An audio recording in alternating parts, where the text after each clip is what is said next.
भारत में आज अमेरिकी विदेश मंत्री मार्को रूबियो और भारत के विदेश मंत्री एस जयशंकर के बीच बड़ी बैठक पूरी दुनिया बड़ी ध्यान से देख रही है। इस बातचीत का सबसे बड़ा केंद्र पश्चिम एशिया का संकट, ईरान अमेरिका तनाव, स्टेट ऑफ हॉर्मुज़ की सुरक्षा, तेल सप्लाई और भारत अमेरिका की रणनीतिक साझेदारी रही। सूत्रों के मुताबिक बातचीत में समुद्री व्यापार की सुरक्षा पर खास जोर दिया गया, क्योंकि स्टेट ऑफ हॉर्मुज़ दुनिया का सबसे महत्वपूर्ण तेल मार्ग माना जाता है। भारत का लगभग बड़ा हिस्सा तेल इसी रास्ते से आता है। अगर यह रास्ता बंद हो जाता है और यह बंद रहता है तो भारत और पेट्रोल की कीमतें तेज़ी से बढ़ सकती हैं और बढ़ रही हैं। अर्थव्यवस्था पर गहरा असर पड़ रहा है। इसी कारण भारत लगातार यह कह रहा है कि समुद्री रास्ते खुले रहने चाहिए और किसी भी देश को अंतर्राष्ट्रीय व्यापार बाधित नहीं करना चाहिए। अमेरिकी विदेश मंत्री मार्को रूबियो का दावा किया कि पिछले 48 घंटे में ईरान संकट को लेकर प्रगति हुई है और जल्द अच्छी खबर आ सकती है। इससे संकेत मिल रहे हैं कि अमेरिका और सीधे युद्ध की बजाय समझौते और कूटनीतिक तरफ बढ़ना चाहता है। कई अंतर्राष्ट्रीय रिपोर्टों में यह भी कहा जा रहा है कि कतर अब मध्यस्थ की भूमिका निभा रहा है। कतर ने तेहरान में वार्ताकार भेजे हैं ताकि स्टेट ऑफ हॉर्मुज़ को दोबारा पूरी तरह खोला जा सके और तेल व्यापार सामान्य हो सके। इससे दुनिया में तेल का बाजार स्थिरता लौट सकती है। भारत की चिंता केवल तेल पर सीमित नहीं है। भारत के लाखों लोग खाड़ी देशों में काम करते हैं और अगर युद्ध बढ़ता है तो उनकी सुरक्षा भी खतरे में पड़ सकती है। इसी कारण भारत लगातार संतुलित नीति अपना रहा है। भारत न तो पूरी तरह अमेरिका के पक्ष में खुलकर खड़ा दिखता है और न ही ईरान के खिलाफ सीधा आक्रामक इस्तेमाल कर रहा है। अब सबसे बड़ा सवाल यह उठ रहा है कि क्या अमेरिका भारत को मनाने की कोशिश कर रहा है? इसका जवाब काफ़ी हद तक हाँ माना जा रहा है। अमेरिका चाहता है कि भारत पश्चिम एशिया संकट में उसकी रणनीति के समर्थन दे, खासकर समुद्र सुरक्षा, व्यापार मार्ग और चीन के बढ़ते प्रभाव को रोकने के लिए वह भारत अपनी स्वतंत्र विदेश नीति बनाए रखना चाहता है। भारत, रूस और ईरान, अमेरिका ये तीनों संबंध संतुलित रखना चाहता है। जहाँ तक बांग्लादेश और रोहिंग्या मुसलमान की मुद्दे की बात है, अभी तक आधिकारिक जानकारी में यह स्पष्ट नहीं हुआ है कि आज की बैठक में इस विषय पर विस्तृत चर्चा हुई या नहीं। सार्वजनिक बयानों में मुख्य focus Iran, Paschim Asia, state of Hormuz, व्यापार और सुरक्षा पर ही रहा। हालांकि भारत लंबे समय से बांग्लादेश के रोहिंग्या मुसलमान और सीमा सुरक्षा लेकर चिंतित रहा है, लेकिन आज की बैठक का केंद्र यह मुद्दा नहीं दिखा।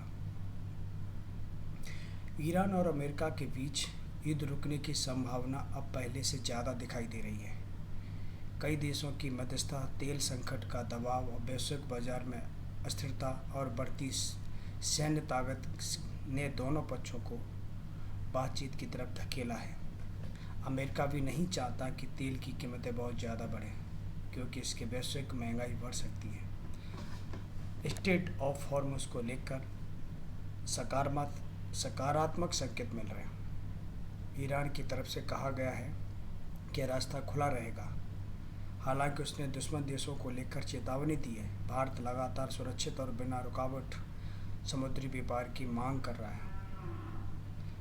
भारत पहले भी अपने युद्धपोत अरब सागर की खाड़ी के क्षेत्र से भेज चुका है ताकि भारत जहाज़ों की सुरक्षा की जा सके।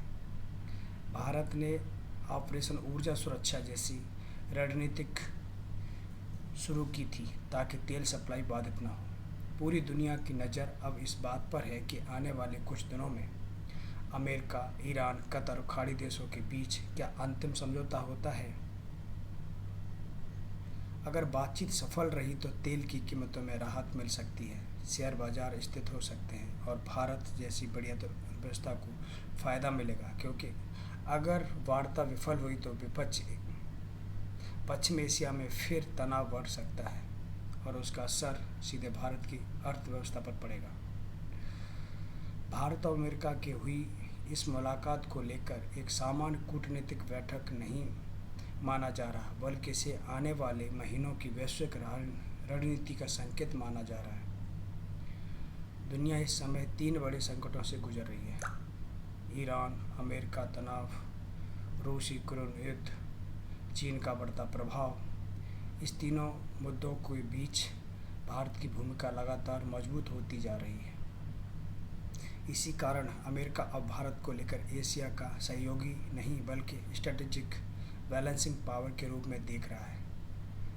बैठक में सबसे बड़ी चिंता यह रही, अगर ईरान और अमेरिका के बीच तनाव दोबारा बढ़ता है तो इसका असर केवल पश्चिम एशिया तक सीमित नहीं रहेगा। भारत, चीन, जापान और यूरोप की अर्थव्यवस्थाएं भी प्रभावित होंगी, क्योंकि तेल सप्लाई का बड़ा हिस्सा स्ट्रेट ऑफ हॉर्मुज़ से गुजरता है। दुनिया के लगभग 20% तेल टैंकर इसी रास्ते से निकलते हैं। अगर यह रास्ता कुछ दिनों के लिए भी बंद होता है तो अंतर्राष्ट्रीय बाजार तेल $150 प्रति बैरल तक जा सकता है। इससे भारत में पेट्रोल, डीजल, गैस सिलेंडर और खाने की कीमती चीज़ें भारी असर पड़ सकता है। इसी कारण भारत अमेरिका के सामने साफ किया कि युद्ध का समर्थन नहीं करेगा। भारत चाहता है कि बातचीत और समझौते के जरिए समाधान निकले। विदेश मंत्री एस जयशंकर ने पहले भी कई बार कहा है कि यह युद्ध का युग नहीं है। भारत की यही नीति अब पश्चिम एशिया संकट में भी दिखाई दे रही है। भारत एक तरफ अमेरिका के साथ रणनीतिक साझेदारी मजबूत कर रहा है तो दूसरी तरफ ईरान में भी अपने पुराने संबंध बनाए रखना चाहता है। सूत्रों का मानना है कि अमेरिका भारत को से यह उम्मीद कर रहा है कि भारत पश्चिम एशिया में स्थिरता बनाए रखने में पर्दे के पीछे महत्वपूर्ण भूमिका निभाए। भारत ने ईरान, सऊदी अरब, यूएई और अमेरिका चारों के साथ अच्छे संबंध हैं। यही कारण है कि भारत को एक विश्वसनीय मध्यस्थता के रूप में देखा जा रहा है। बैठक में रक्षा सहयोग का भी चर्चा हुई। भारत पहले भी अमेरिका से कई बड़े समझौता कर चुका है। हिंद महासागर, अरब सागर में चीन की गतिविधियों को देखते हुए अमेरिका चाहता है कि भारत समुद्री सुरक्षा में बड़ी भूमिका निभाए। स्ट्रेट ऑफ हॉर्मुज़ और अरब सागर में भारतीय नौसेना की उपस्थिति भी इस रणनीति का हिस्सा बनी जा रही है। एक और महत्वपूर्ण मुद्दा यह है कि अगर युद्ध लंबा चलता है तो दुनिया में आर्थिक मंदी का खतरा बढ़ सकता है। भारतीय अर्थव्यवस्था इस समय तेज़ी से बढ़ रही है, लेकिन कच्चे तेल की बढ़ती कीमतें भारत की विकास दर को प्रभावित कर सकती है। भारत हर साल अरबों डॉलर का तेल आयात करता है, इसलिए भारत चाहता है कि तेल बाजार स्थिर रहे और सप्लाई चेन बाधित ना हो। जहाँ तक रोहिंग्या और बांग्लादेश का सवाल है, सुरक्षा एजेंसियां लंबे समय से इस बात के लेकर सतर्क है कि अवैध घुसपैठ और कट्टरपंथी नेटवर्क भविष्य में सुरक्षा चुनौती न बन सकें। हालांकि आज भी भारत अमेरिका बैठक का मुख्य एजेंडा यह नहीं था, लेकिन क्षेत्रीय सुरक्षा के बड़े ढांचे में इस मुद्दे पर अलग स्तर पर लगातार बातचीत होती रहती है। भारत सीमा सुरक्षा, अवैध प्रवासन और आतंकवाद के मुद्दे को गंभीरता से ले रहा है। ईरान भी अब पूरी तरह युद्ध नहीं चाहता, क्योंकि उसकी अर्थव्यवस्था पहले से प्रतिबंधों के दबाव में है। दूसरी तरफ अमेरिका में भी चुनावी माहौल और बढ़ती महंगाई सरकार पर दबाव बना रही है। तेल की कीमतें बढ़ने से अमेरिका जनता नाराज़ हो सकती है और हो रही है और बढ़ रही है। यही कारण है कि दोनों देशों पर युद्ध रोकने का अंतर्राष्ट्रीय दबाव बढ़ता जा रहा है। अगर आने वाले दिनों में स्ट्रेट ऑफ हॉर्मुज़ पूरी तरह सामान्य रूप से खुला रहता है तो भारत को बड़ी राहत मिल सकती है और बड़ी राहत मिलेगी भी।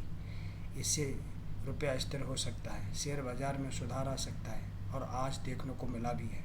शेयर बाज़ार निफ्टी 50 300 पॉइंट ऊपर चढ़ी है और महंगाई का निरंतर बनाए रखना आसान होगा, लेकिन अगर किसी भी तरह से सैन्य हमला दोबारा होता है तो भारत को तेल कीमतें, आयात बिल और व्यापार घाटे को भारी दबाव झेलना पड़ सकता है।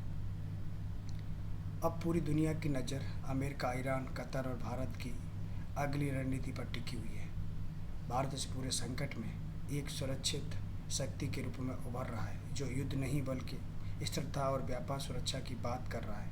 यही कारण है कि आज की जयशंकर रियो की बैठक में केवल ये दोनों देशों की मुलाकात नहीं बल्कि वैश्विक शक्ति संतुलन में महत्वपूर्ण कड़ी माना जा रहा है, क्योंकि भारत आज पेट्रो डॉलर में नहीं, रुपयों में व्यापार करना चाहता है। रुपयों में कर रहा है, तेल भी रसिया से खरीद रहा है और बहुत सस्ती कीमतों में खरीद रहा है, और पेट्रो डॉलर में नहीं, अपने रुपयों में खरीद रहा है। और उसके साथ 57 देश और ऐसे हैं जो रुपयों में व्यापार करना चाहते हैं। डॉलर पे जो सारे देशों की जो स्थिरता है उसको कम कर रहे हैं।